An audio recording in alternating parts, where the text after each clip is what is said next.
बिस्मिल्लाहिर्रहमानिर्रहीम। पीटीआई के official groups में, ऑफिशियल पेजेस के ऊपर और पीटीआई के फेसबुक अकाउंट्स के ऊपर ये खबर बड़ी तेज़ी से वायरल की जा रही है कि हाफिज साद रिजवी आज इतवार के दिन कैदी नंबर 804 इमरान खान से अडयाला जेल में मुलाकात करेंगे। क्या हाफिज साद रिजवी वाकई आज इमरान खान से मुलाकात करने जा रहे हैं या नहीं? खबर में कितनी सदाकत है, ये आज की इस वीडियो में आप लोगों को तफसील और डिटेल के साथ बताऊंगा। इसके अलावा हाफिज साद रिजवी साहब जब से इलेक्शन हो गया है, इलेक्शन के नताइज आ चुके हैं, उसके बाद हाफिज साद रिजवी और तहरीक लब्बैक पाकिस्तान ने हर शहर में जाकर लोगों का शुक्रिया अदा करने का फ़ैसला किया है।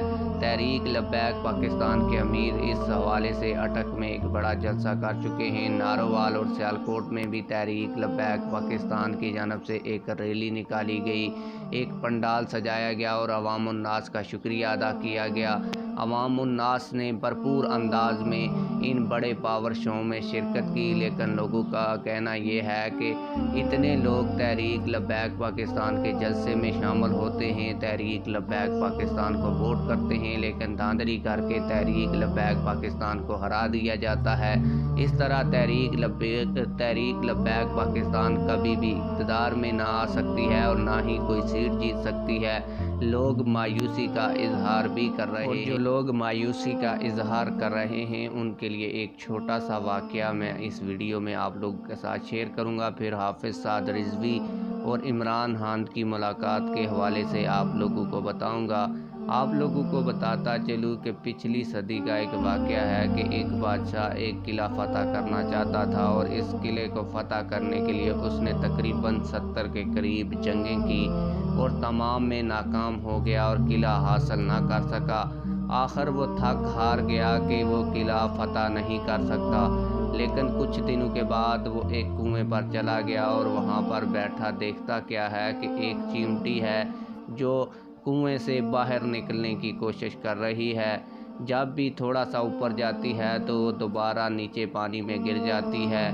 कई 100 दफ़ा वो कोशिश करती है, कभी आधे में पहुंचती है, कभी करीब पहुंचकर गिर जाती है, लेकिन हिम्मत नहीं हारती और आखिरकार कई 100 दफ़ा कोशिश करने के बाद वो चिमटी कुएं से बाहर आ जाती है। वो ये मंज़र देखकर कहता है कि अगर चिमटी कई 100 दफ़ा कोशिश करने के बाद भी हिम्मत नहीं आ रही और आखिरकार वो कुएं को अबूर करने में कामयाब हो गई है, तो वो भी एक ना एक दिन इस किले को फ़तह करने में कामयाब हो जाएगा। उसको मायूस नहीं होना चाहिए। तो उसने ये समझ सोच कर एक दफ़ा फिर हमला किया और किला फ़तह कर लिया। इसलिए तहरीक लब्बैक पाकिस्तान के लोग निज़ाम मुस्तफ़ा के लिए काम कर रहे हैं, तो उनको मायूस नहीं होना चाहिए बल्कि बार बार कोशिश करनी चाहिए। आप लोगों को बताता चलूँ कि इसीलिए हाफिज साद रिजवी लोगों का शुक्रिया अदा करने के लिए हर जगह के ऊपर जा भी रहे हैं और उनका कहना यही है कि हम मायूस नहीं हुए, एक ना एक दिन पाकिस्तान में निज़ाम मुस्तफ़ा ला कर ही रहेंगे। आप लोगों को बताता चलूँ कि पीटीआई के ऑफिशियल और सोशल मीडिया ग्रुप्स में ये जो खबर वायरल हो रही है हाफिज साद रिजवी और इमरान खान की मुलाकात के हवाले से, इस हवाले से हमने अपने ज़राए से कन्फर्म किया है। तो ये जो खबर है ये पीटीआई सोशल मीडिया की जानब से फ़ेक फैलाई जा रही है।